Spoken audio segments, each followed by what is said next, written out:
Chapter 6. A summer storm had risen from the south and the rain was starting to fall. It sang like frying bacon on the roof of the ice cream van and laughed in the gutters like a drain. It battered down upon the bandaged head of Cornelius Murphy without grace or good humour. The tall boy stood, wringing his cap between his hands and staring down at the body of his dearest friend. "Is he alive?" Tuppe lay on his back like a broken doll. Anna was giving him mouth-to-mouth resuscitation. He wasn't moving. She looked up at Cornelius. Her face was white and streaked with tears. "I don't know. I'll keep trying." She bent back over the supine one, pinched his tiny nose and applied her lips to his. Then she jumped back with a cry and struck Tuppe a mighty blow across the left cheek area. "You little sod!" "Ouch!" Tuppe rubbed his cheek. "That smarts." "Tuppe, you're alive." Cornelius flung his cap into the sodden sky and knelt to embrace the revenant. "Alive and licking," Anna spat. "Your beastly friend just stuck his tongue down my throat." "I feel greatly reinvigorated." Tuppe grinned shamelessly. "But I do appear to be getting somewhat wet."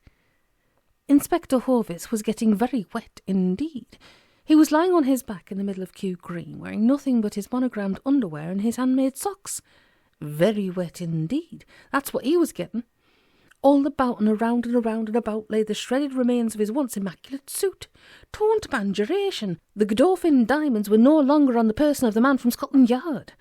Horvitz awoke with a start. He gagged and spat. He gasped and swore. He tried to rise but fell back. He groaned. He groped at his head. He drew himself up a few inches and then collapsed again. But this time, to the accompaniment of a great and terrible scream. It began life as a ghastly groan, but he'd already done one of those, and there was nothing particularly distinguished in the repetition. But then this groan rose in pitch. Up through the octaves it went, taking them all in and passing them by, finally to end as a shriek of such an ultrasonic persuasion that few were even the dogs of Kew, the kings included, that woke to its soul-splitting intensity. And was this for the ruination of his suit? Oh no. Then for the shame at the beating he'd taken? Not that. Then the loss of the Godolphin diamonds? Nope. What then? What? 'Twas for the blade of his silver-pommelled sword-stick, that's what, and specifically its present location. The blade rose, Excaliburesque, its pommel proud to the sky, its tip buried into Mother Earth, but twixt pommel and tip, the blade passed directly through the crotch of the inspector's underpants. "Oh, my God!" Horvitz raised himself by his elbows and stared in terror at the shining steel. He was pinned to the ground, pinned like a moth on a specimen board. But how was he pinned? Pinned by the Privy Member, that's how. Another unholy wail escaped the dire detective's lips. Pinned by the pranger, horror born of horror, born of nightmare, son of dread, and great-granddaddy to the worst of all imaginings. Horvitz threw back his head and howled. The wind also howled, and the thunder roared. Inside the ice cream van, Anna fumed, Cornelius schemed, and Tuppe asked, "How'd you get me down off the ceiling?" "You've Anna to thank for that." "He has?" Anna asked. "Magic." Cornelius straightened his now sodden cap and returned it to his head. "The notes you played, Tuppe, to open the portals. They might open the portals, but whoever plays them is going to end up in orbit." "Nifty bit of defence." Tuppe shifted his shoulders about. He ached plentifully. "There's no underestimating these fellows, is there? So, what did you do?" "I played the notes in reverse order. That voided the spell and you floated down. Well, fell down. We nearly caught you." "Well, thanks a lot. I really mean it. Where does that leave us now, by the way?" "Sitting pretty." Cornelius Murphy grinned for all he was worth, because now I have a plan. Inspector Horvitz wasn't grinning, and he didn't have a plan, but he did cease the howling. He had no wish to be found in this condition by anyone, St. John Ambulance, anyone. He was going to have to get himself out of this. Drenched to the skin, he lay and shivered. He was a dead man. He knew it, cut off in his prime, emasculated. It was a monastery for him, St. Sacco Benedito's. Inspector Horvitz tried to marshal his thoughts, but marshalled they would not be. They ran riot. They roared about the many things he had never done and now would never do. They kept roaring around certain lady newsreaders and porny video viewings with the lads from the Vice Squad, and in his delirium they roared around lady newsreaders in porny videos, and him in porny videos with lady newsreaders, and him at home with a lady newsreader, watching himself on screen in a porny video with, and then, Horvis jerked up his head and gaped in the direction of his loins. There were now 2 swords Excalibur, one rising from the outside of his pants, and a new one rising to join it from within. Oh joy! Horvis threw up his hands to the rain. The blade had missed him. His pranger was unpranged. Oh joy! Oh bliss for this deliverance! Much thanks, O Lord! The intact inspector cupped his hands in prayer. And now where did that bastard go with those diamonds? At little after 1, the storm blew over and the stars returned to the night sky. In the ice cream van, Cornelius asked, "Are we all set?" "I'm set," said Tuppe. "I'm not altogether set," said Anna. "Would you kindly run through this plan of yours just one more time?" "Certainly." Cornelius sat at the driving wheel. Tuppe, as you can see, is now securely belted into the passenger seat. I will switch on the speaker system. Tuppe will play the magic notes. Throughout this musical interlude, you and I will have our fingers firmly plugged into our ears. When the portal opens, I switch off the speaker. Tuppe plays the notes in reverse order to void the spell on himself. If the portal is big enough, I back the van in. If not, we rush it on foot. Grab whatever looks worth grabbing and make our departure. That'll be quite enough for one night. "I like it." Tuppe nodded enthusiastically. "I like it very much." Anna didn't like it. She shook her head. "Would you prefer that I dropped you home before we start?" "No way." Anna folded her arms. "I'm in this now, no matter what." "Good. Then shall we do it?" "Let's do it." Tuppe raised a small thumb in large support. "Right." Cornelius keyed the van's ignition and brummed the engine. "Ready, Tuppe?" "Ready to rock." The small fellow tightened his seatbelt. Cornelius switched on the speaker system. "Then blow," he whispered. And Tuppe blew. The magical notes breathed out into the otherwise still night air, piercing the firmament, severing that so slim and fragile little thread which tethers us all to what we know as a reality. Tuppe nodded to Cornelius. The tall boy took his fingers from his ears and switched off the speaker. Tuppe hastily replayed the notes in reverse order, ceased to strain at his seatbelt, and slumped down. "Did it work?" he inquired, and appeared out through the rear window. "Holy hand of God," said she. "That would be a yes, I think." Cornelius scrambled back to join her. Tuppe did likewise. Something was happening, and it was something awful strange. The ancient ivy-hung wall was vibrating, rattling all about. There came a hissing and a grinding, as of steam being released and vast cogwheels engaging, and then a section of the wall literally plunged to the ground, dropping away to reveal the yawning maw of Proverb, the gateway, or one of them at least, into a world beyond. 3 faces gazed into it from the rear window. They wore expressions of considerable awe. The long, high one on the left said, "I think we've cracked it." The low and cherubic one on the right nodded in agreement, and the very beautiful one in the middle said, "Let's grab that booty." The hideous green muscular thingy stood on Kew Bridge. It was smoking one of Inspector Horvis's handmade cigarettes and wearing his regimental necktie. It was looking pretty pleased with itself, and feeling somewhat euphoric. These were rather special cigarettes, after all. It grinned, farted, and tossed a little bag of diamonds up and down the palm of its left claw. Another jobbed, and gone midnight, that was time and a half. It would put in for its expensives with Mr. Corbould as soon as it got back. All that was wanting now was a black cab that was supposed to pick the big green thingy up. Where was that Mulligan? Fast asleep in his bed, that's where Mulligan was, and down in his wretched kitchen the little red plastic telephone stood on the table. The receiver was off the hook. And now upon Kew Bridge stepped unshod feet. A dripping wreck of a man hefted his sword-stick in a muddy mitt. "Right, you bastard," whispered Inspector Horvis. "You belly bastard. Enjoy your smoke. A few more puffs and you're all mine." "In and out," said the tall boy at the wheel. "Let's go." "Let's go." Anna and Tuppe clung to what they could as Cornelius put the van into reverse. The wheels span on the wet road, and Mulligan's ices slew through the open portal. from one world to another, and then it came a shuddering to a halt, and then 3 people looked out from it, somewhat uncertain of what they should actually do next. Lodi, lodi, lodi, whistled Tuppe, and then some. Cornelius tried to take it in. It took a fair amount of taking. They were now parked inside a vast Victorian warehouse. It spread away, acres of it, towards towering walls and rising ironwork. The roof was lost in shadow. What light there was came from no identifiable source. The warehouse was here, but it couldn't be. They all knew it couldn't. They had driven through a gap in a wall, which led, according to the A to Z and all reason, surely to the road which lay on the other side. But it didn't. It's incredible, said Cornelius. It's impossible, said Tuppe. It's empty, said Anna. And it was. Let's go see. Cornelius swung open the driver's door and climbed down from the van. He sniffed the air. It was dead, dry. Nothing lived in this place. Nothing. The tall boy shuddered. There was something deeply unsettling about this huge and empty hall. Tuppe shinned down and dropped to the floor. Cornelius? Yes, Tuppe. I don't think we're in Kansas any more.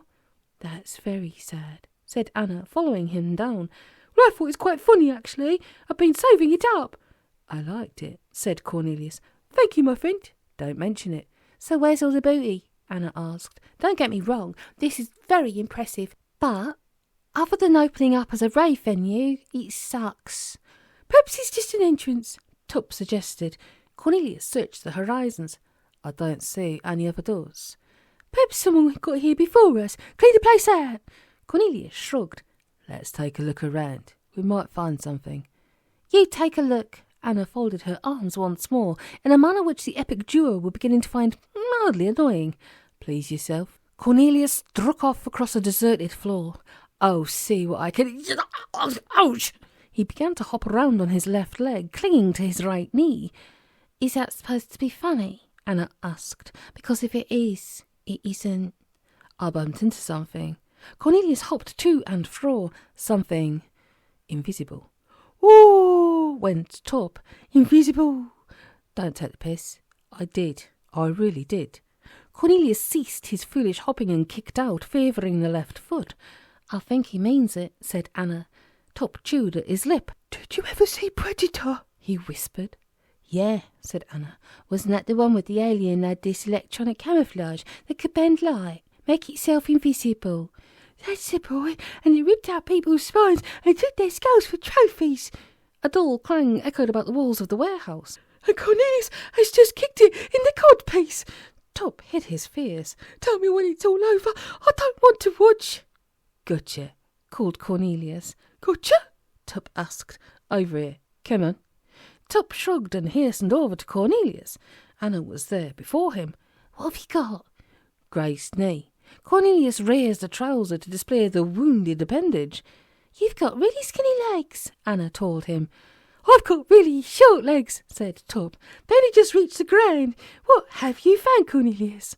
There's something here, something big. Cornelius lowered his trouser leg and felt about before him. Here, feel. Put your hands out. I'm not keen. Did you ever see... Come on, feel it. Tuppe looked at Anna, and Anna looked at Tuppe. They exchanged shrugs. Then they stretched out their hands. Then they both went, Ooh! Something big, said Cornelius. Covered by fabric, said Anna. Canvas, said Tuppe. They traced their hands along, around and about it. It's quite long, said Anna. But not too high, said Cornelius. I can feel the top of it. And I can see its wheels, declared Tuppe. Its wheels? Cornelius turned around in small circles. Where are you, Tuppe? You've vanished. I'm here. You're not. I am. I'm underneath. It's a car, covered by some kind of tarpaulin. You can see it from under here. Pull it off. Cornelius gripped a handful of invisible tarpaulin and began to tug.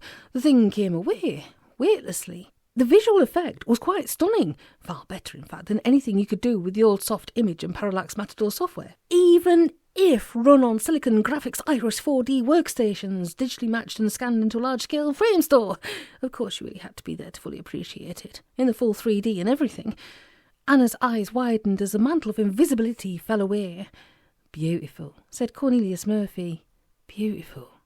And it was. Cornelius had seen cars, and he had seen cars. Many cars. His adoptive daddy had wangled it for him to test drive some of the very best. But he had never seen anything quite like this. The car was evidently of pre-war design, but with many features that looked distinctly modern. And it was silver, all over, silver. Not as in silver paint, but as in silver. Polished, burnished silver. It was long and broad-bodied, yet the lines were sleek and aerodynamic. Flared fenders that swept into the shell without visible join, high bumpers and trailing fins. What make of car is it? Anna jigged from one foot to the other. I'm not sure. Cornelius paced slowly about the marvellous automobile, peering in at the windows, lightly brushing the polished bodywork with his sensitive fingers, holding down his cap and shaking his head all the while. Tuppe climbed to his feet and joined the tall boy in his perambulations. Is it real? Was his question. Cornelius shrugged. It looks fresh off the production line, but it's not, is it? I don't think so. Cornelius reached out and tried a door handle. The door clicked open. Cornelius lowered his face and took a little sniff. Showroom fresh. He pulled the door wide open and prepared to climb into the car. Careful, Cornelius, you never know. Don't be fearful. Cornelius settled into the driving seat. It was very comfortable. Green leather upholstery squeaked in a posh, exclusive manner. The steering wheel was of shining golden wood. Cornelius ran his hands about it, savouring the feel. He studied the dashboard. The mileometer displayed a row of 7 stylized zeros. It's never been driven. Let's have a look. Anna flung open the passenger door and dropped down next to Cornelius. It's booty, isn't it? What do you think it's worth? A very great deal, especially if it is what I think it is. Cornelius opened the glove compartment and scooped out a sheaf of papers. And I think it is. What? Anna bobbed up and down in her seat. Cornelius leafed through the papers. Oh, yes, said he. Oh, yes. Come on, tell me. Anna, this is the McGregor Mathers. Oh, said Anna. Not chitty chitty bang bang, then. Tuppe scrambled into the car and perched himself on Anna's knee. No, this is the McGregor Mathers. You must have heard of it. Tuppe looked at Anna, and Anna looked at Tuppe, and they both said, No. If you're going to sit on my knee, then keep your hands to yourself, said Anna. We give up, said Tuppe. Cornelius smiled.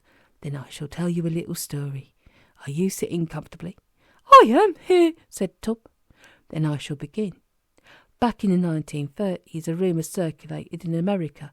It concerned a Scottish inventor supposedly called McGregor Mathers, that he had invented a car engine that ran on tap water. I've had that one, Tuppe put in. He tried to get it patented, but everyone laughed at him. Then he demonstrated it to Henry Ford, or some bigwig, got tricked out of it, and vanished into obscurity. Ford, being in cahoots with the petrol industry, burned the plans. It's an FOAF. A what? Anna asked. A friend of a friend story, an urban myth, like the dyslexic devil worshipper who sold his soul to Santa. That's not an FOAF, Anna replied. It's just a duff gag. Have you both quite finished? Cornelius asked. I have, said Tuppe. Then allow me to continue. McGregor Mathers did not exactly vanish into obscurity. He returned to England, where he found a wealthy backer, a member of the British aristocracy. Mathers rebuilt his engine and demonstrated it before a group of scientists. The engine ran like a dream. A consortium was formed in secret, and the prototype car was built. And? Tuppe waggled his bum. Careful, said Anna. And it would seem that we are sitting in it. Cornelius made a flourishing gesture, spilling papers to the floor.